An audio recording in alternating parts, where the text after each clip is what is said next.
23절부터 42절에 예수께서 죽으시는 그 순간까지 여러 장면들이 성경의 말씀에 이미 예언되어 있고 그것이 그대로 이루어지는 것을 잘 보시되, 특별히 예수께서 가장 고통스러운 순간에도 성경을 응하게 하고자 내가 목마르다 이렇게까지 말씀하시는 장면을 잘 보시기를 바랍니다. 군인들이 예수를 십자가에 못 박고 난 다음에 예수의 옷을 네 깃으로, 네 몫으로 나누어서 갔습니다. 여기에 군병이 이제 4명이 있었죠. 그런데 예수의 속옷은 호지 아니하고 위에서 통으로 짠 옷이에요. 호지 아니한다고 하는 것은 겹쳐서 꼬맨, 매듭을 진 그런 옷이 아니라 아예 통으로 지어진 그런 옷이니까 그들끼리 말합니다. 이것은 찢지 말고 누가 얻나 제비 뽑자. 이렇게 그들이 말합니다. 그런데 이렇게 군병들이 옷을 나눠 갖고 속옷은 찢지 말고 누가 갖나 제비 뽑자. 이렇게 말한 이런 상황이 이미 성경에 예언되어 있는 내용이에요. 시편 22편 18절에 이미 예언된 내용이에요. 이게 놀랍지 않습니까? 이 당시에 예수가 입으셨고 입으셨던 겉옷과 속옷, 이것을 갖는 행위는 이 당시에 군병들이 전리품으로 흔히 갖는 관례예요. 이 당시에는 옷이 오늘날과 같지 않고 좀 비쌌어요. 그래서 그들은 그런 행위를 한 것이지만은 이미 그것이 시편 22편 18절에 이미 예언된 내용이 지금 응하는 장면이에요. 그래서 24절에 그것을 지금 말하고 있는 겁니다. 군인들은 지금 이런 일을 하고 있어요. 이런 짓이죠. 이런 짓들을 지금 하고 있는 겁니다. 예수께서 지금 온몸에 피가 흐르죠. 살은 많이 뜯겨나가서 뼈까지 보이죠. 대못에 박혀있죠. 땡볕에 얼마나 고통스럽습니까?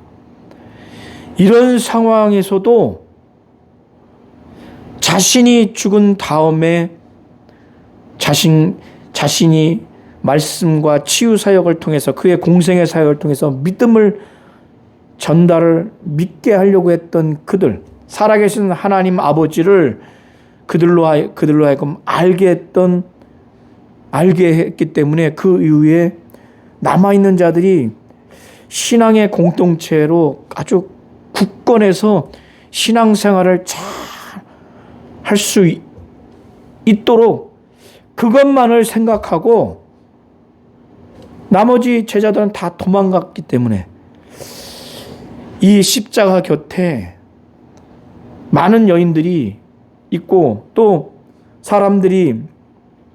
많은 사람들이 거기에 있었습니다. 멀리 있다가 또 가까이 있는데 십자가 곁에 누가 있었냐면은 예수의 어머니, 그리고 이모, 그 다음에 글로바의 아내 마리아, 막달라 마리아가 서 있어요.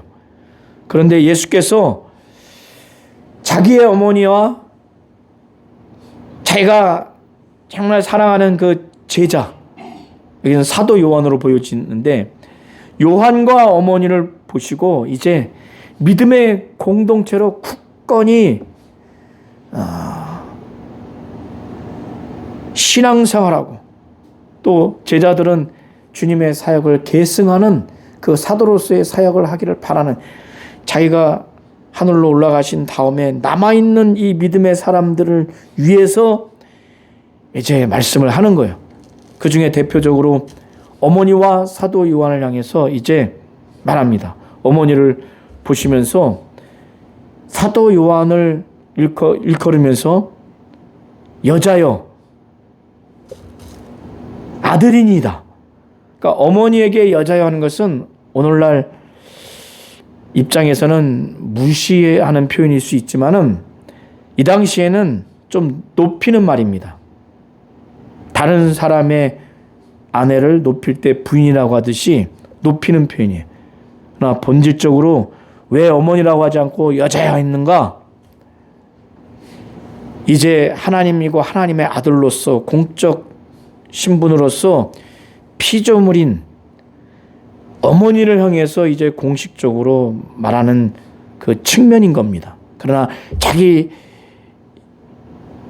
육신의 모친이기 때문에 여자여라고 말하는 겁니다. 그런 다음에 사도 요한에게는 내 어머니다. 내 어머니다. 육체적으로 모자 관계가 아니에요. 사도 요한과 마리아는. 그러나 예수께서 이렇게 말씀했을 때는 영적인 측면에서, 믿음의 측면에서 그렇게 말하는 거예요. 당연히 거기에는 육신적으로 사도 요한에게 잘 돌보라는 측면도 있지만 보다 본질적으로는 영적으로 믿음의 측면에서 신앙의 공동체 차원에서, 신앙의 공동체 관계 측면에서 어머니로 여겨서 잘 모시라는 거예요.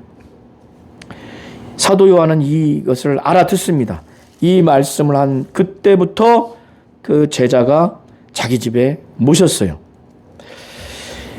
그 후에 예수께서 모든 일이 이미 이루어진 줄 이제 아셨어요. 창세 전에 예수는 하나님 아버지로부터 하나님 아버지의 뜻, 그의 경륜, 하나님의 의도를 다 알고 그가 이 땅에서 오셔서 말씀할 것, 행할 것, 이룰 것을 다 명령으로 받고 이 땅에 말씀으로 육신이 되어 오셨습니다. 오신 다음에 이제 십자가에 못 박혀 지금 나무에 달린 이 순간, 이제 곧 영혼이 떠나기 전, 죽음이 이르기 전, 지금 보니 자신이 아버지가 하라고 한 모든 걸 다 지금 이루어서 이미 이루어진 줄을 아셨어요. 육신은 너무 고통스럽지만 그는 하나님 뜻대로 했기 때문에 그는 이제 마지막 하나, 성경을 응하게 하려고 하는 마지막 한 가지만 남겨놓은 상태에서 예수는 성경을 응하게 하시려고 한마디는 하시는데 그것이 무엇이냐면 내가 목마르다. 이것은 시편 69편 21절에 예언되어 있는 내용이에요. 그가 육신의 목마름도 당연히 있지만은 본질적으로 왜 예수가 이 말씀을 했는가? 성경을 응하게 하기 위해서. 가장 고통스러운 그 상황에서 마저도 성경을 응하게 하려고, 하나님의 말씀을, 하나님의 뜻을 응하게 하려고 하는 이 예수의 모습을 우리가 볼 수가 있습니다.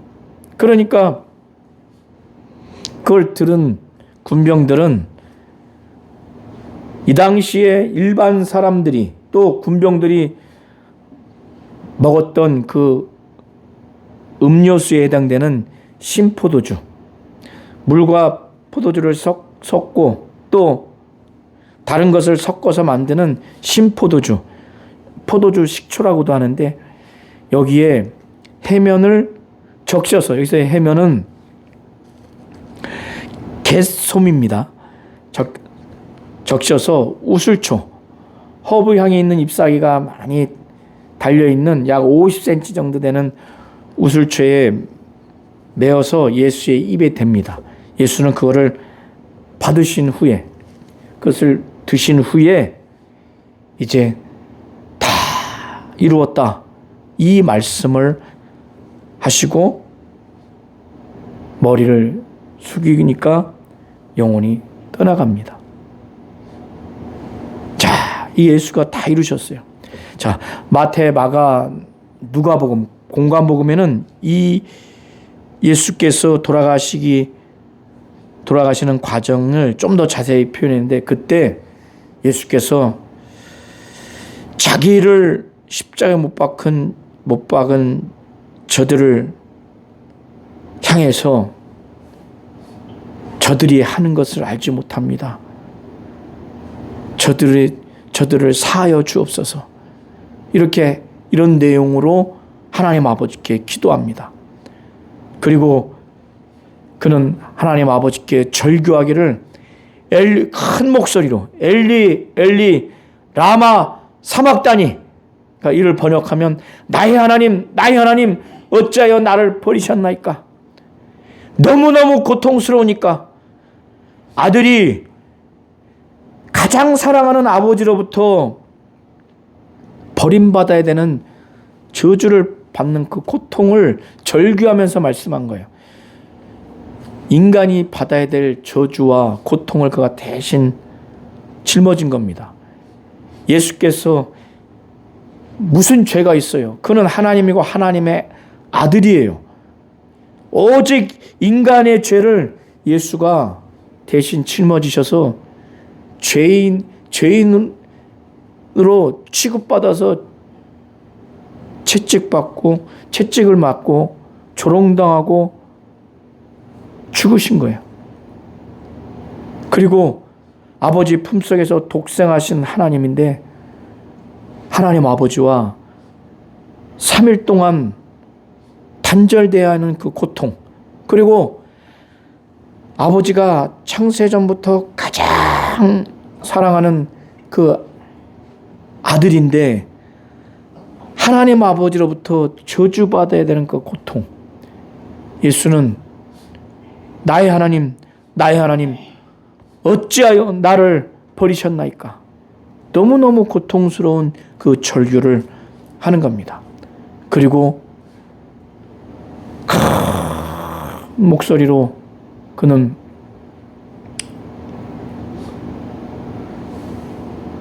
하나님 아버지께 막 부르짖습니다.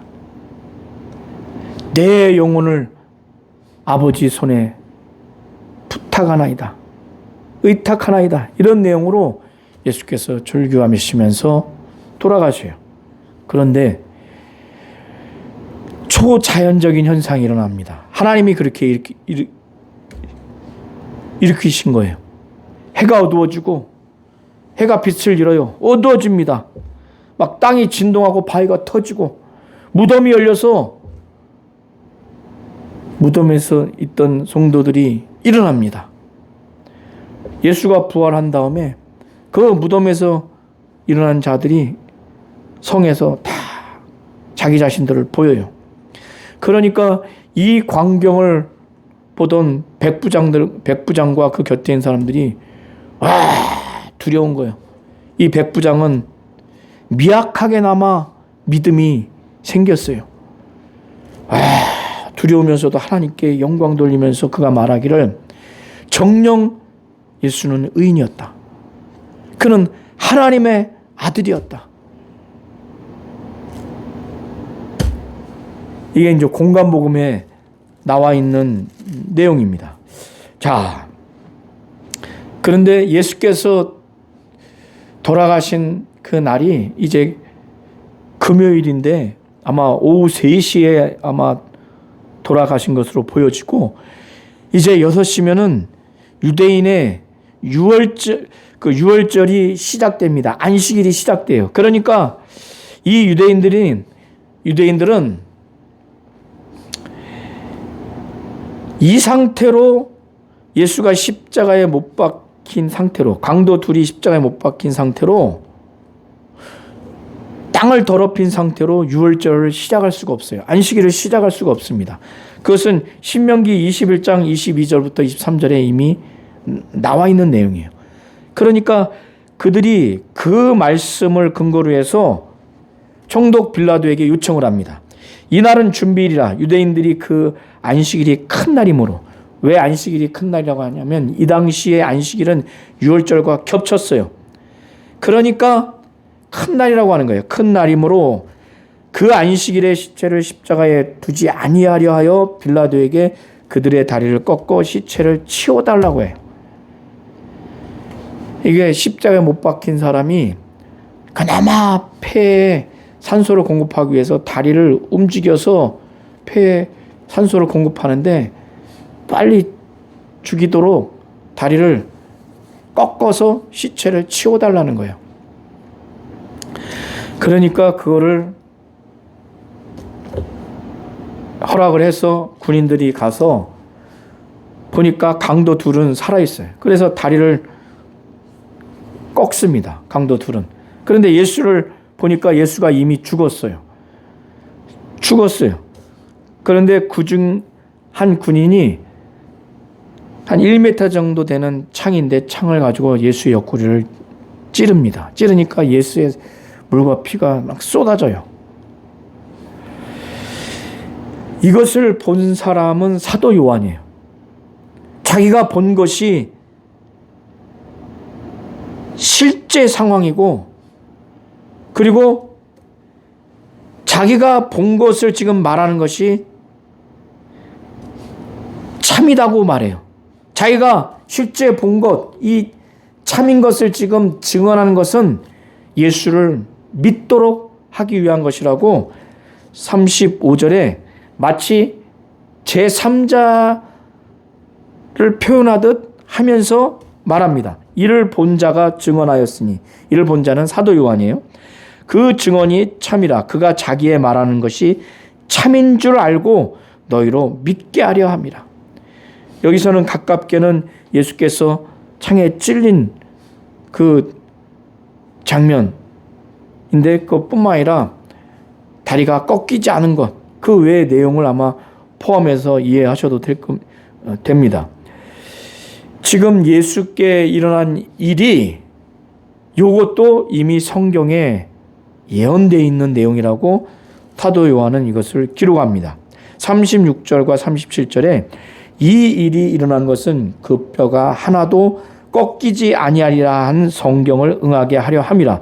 이 성경이 출애굽기 12장 46절과 민수기 9장 12절에 나와 있는데, 이 두 구절은 바로 예수가 하나님의 어린 양이라고 하는 것을 지금 증거해 주고 있는 거예요. 출애굽기 12장 46절, 민수기 9장 12절은 양을 잡되 먹되 뼈를 꺾지 말라고 하는 내용이 기록되어 있는 거예요. 그리고 시편 34편 20절을 또 근거로 하고 있는데, 그것은 의인의 뼈가 꺾이지 아니하리라고 하는 내용이에요. 이 시편 34편 20절을 근거로 해서는 예수는 하나님이고 하나님의 아들로서 의인이라고 하는 것을 말해주는 겁니다. 그 뼈가 하나도 꺾이지 아니하리라 한 성경을 응하게 하려 함이라. 또 다른 성경은 스가랴서 12장 10절입니다. 그들이 그 찌른 자를 보리라 하였느니라. 이미 예언되어 있는 것이 이루어지는 겁니다. 놀랍지 않습니까? 예수의 죽음, 예수께서 내가 목마르다 고 하는 것, 다리가 꺾이지 않은 것, 창에 찔린 것, 군병들이 겉옷을 네 깃으로 나눠갖고 속옷은 누가 얻나 제비 뽑지 않은 이 모든 것들이 다 성경에 예언되어 있는 것이 이루어지는 겁니다. 자, 예수께서 돌아가신 후에 초자연적인 현상도 다 봤죠. 그러니까 유대 관원 출신 아리마대 사람 요셉과 니고데모가 이제는 자신의 믿음을 이제 드러냅니다. 그 중에 아리마대 사람 요셉은 예수의 제자예요. 예수의 죽음 이후에 충격적인 초자연적인 현상, 3시간 동안 해가 빛을 잃어서 어두워지고 땅이 진동하고 바위가 터지고 무덤이 열려서 죽은 성도가 일어나는 이러한 것들을 목격했을 때, 그는 저 믿음의 담대함, 그리고 예수에 대한 확실한 믿음을 드러내겠다는 생각을 갖게 됩니다. 그는 예수의 제자지만은 유대인들이 두려워서 자기의 신분을, 영적인 신분을 숨겼어요. 그러나 이제 당돌하게 빌라도에게 가서 예수의 시체를 달라고 합니다. 총독 빌라도가 이렇게 빨리 죽었을까 해서 백부장에게 알아본 다음에 죽은 걸 확인하고 그걸 허락합니다. 아리마대 사람 요셉은 지금 십자가 처형당한 예수를 장사 지내겠다고 이렇게 담대하게 했을 때는 자기의 목숨까지 내놓은 거예요. 자기의 모든 사회적이고 정치적이고 종교적인 명예, 지위를 박탈당할 것을, 또 생명의 위협도 당할 것을 감수하고 이렇게 한 겁니다.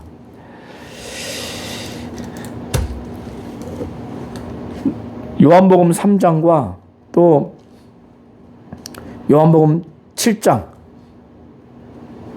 보면은 니고데모가 등장을 해요. 니고데모의 믿음이 이제 점진적으로 자라면서 이 니고데모 역시 예수의 장례를 치르는데 이제 함께 합니다. 그는 예수를 왕으로 여겨서 왕의 장례를 치러야 되겠다는 마음으로 지금 관련 물품을 준비한 겁니다. 39절에 보면은 일찍이 예수께 밤에 찾아왔던 니고데모도 몰약과 침향 섞은 것을 100리트라쯤 가지고 온지라. 몰약이라고 하는 것은 아주 향기로운 수액을 말합니다. 그리고 침향은 알로에를 말해요. 이것을 섞은 100리트라. 여기서의 100리트라는 약 32kg 정도 돼요. 예수의 발에 향유를 부었을 때 그 향유는 1리트랍니다. 근데 100리트라 정도의 양을 준비했다고 하는 것은 이 정도의 양은 왕을 위해서 쓸 수 있는 양이에요. 그러니까 예수를 왕으로 생각하고 왕으로서의 장례를 치르고자 이 정도의 양을 갖고 온 겁니다.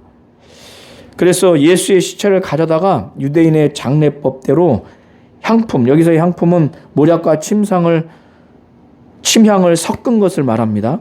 이것을 그 향품과 함께 세마포로 쌌습니다. 유대인의 장례법은 시신을 닦고 향품을 바르고 그 다음에 세마포로 쌌습니다. 여기서는 이제 배로 동이는 겁니다. 그런데 유대인들이 아까 자신들의 유월절, 안식일, 곧 큰 날을 지키기 위해서 이것을 빨리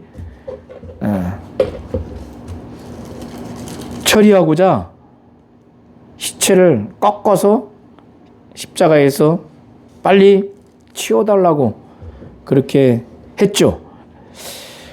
지금 안식일이 시작되기 전에 빨리 이것을 장례를 치르기 위해서 예수께서 십자가에 못 박히신 곳에 동산이 있는데 동산 안에 아직 사람을 장사한 일이 없는 새 무덤이 있습니다. 이것은 아리마대 사람 요셉이 자기 무덤으로 파놓은 거예요.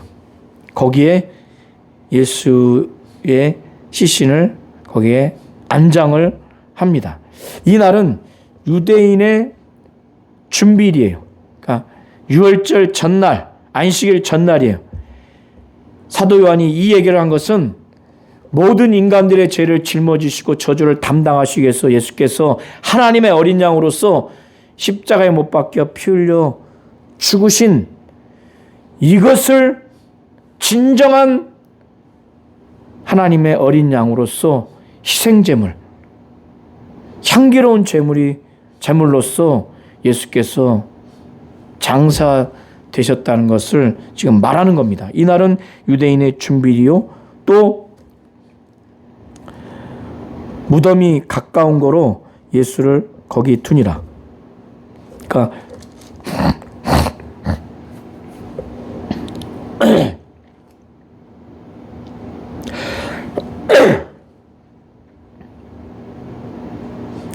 42절에 이날은 유대인의 준비일이요 또 무덤이 가까운 거로 예수를 거기에 두니라. 그러니까 빨리 치르기 위해서 그렇게 한 겁니다. 자, 요한복음 19장 1절부터 42절을 살펴봤습니다.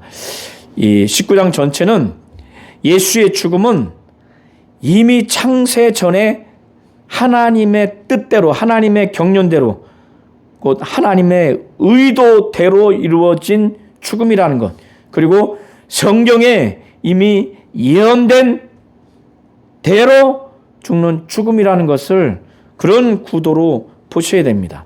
그리고 예수께서도 이미 다 하나님 뜻대로 이루어진 것을 아시고 성경을 자신이 마지막까지 이루겠다는 작정으로 성경을 응하려 하사 내가 목마르다 이렇게 하신 다음에 다 이루었다 이렇게 하시고 그의 영혼이 떠나가시는 곧 이제 장사된 바가 되었습니다.